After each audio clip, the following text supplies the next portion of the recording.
हर किसी को मालूम है कि गणेश जी को मोदक और मिठाई कितनी पसंद है।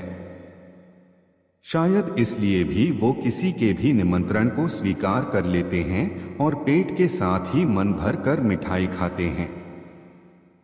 एक बार की बात है, धनपति कुबेर ने भगवान शिव और माता पार्वती को भोज पर बुलाया, लेकिन भगवान शिव ने कहा कि मैं कैलाश छोड़कर कहीं नहीं जाता हूँ और पार्वती जी ने कहा कि मैं अपने स्वामी को छोड़कर कहीं नहीं जा सकती।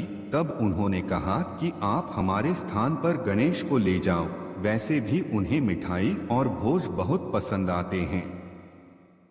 तब कुबेर गणेश जी को अपने साथ भोज पर ले गए।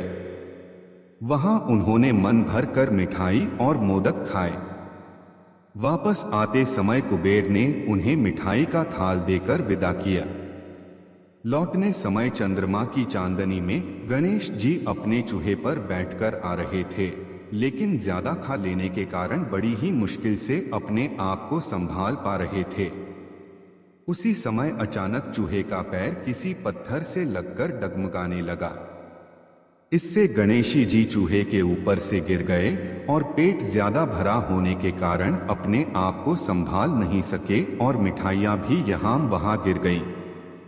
यह सब चंद्रदेव ऊपर से देख रहे थे।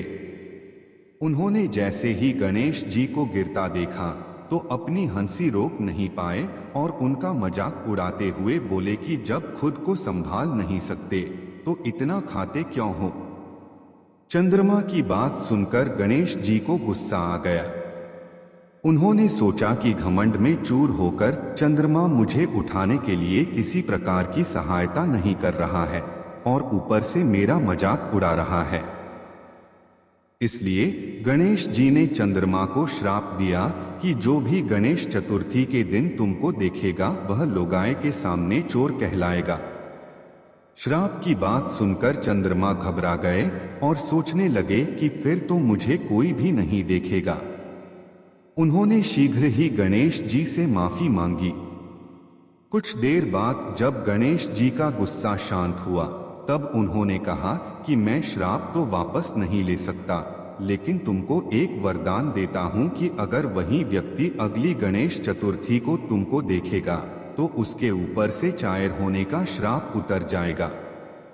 तब जाकर चंद्रमा की जान में जान आई।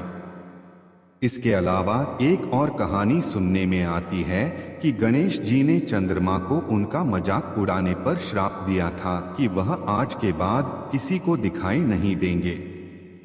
चंद्रमा के माफी मांगने पर उन्होंने कहा कि मैं श्राप वापस तो नहीं ले सकता, लेकिन एक वरदान देता हूं कि तुम माह में एक दिन किसी को भी दिखाई नहीं दोगे और माह में एक दिन पूर्ण रूप से आसमान पर दिखाई दोगे।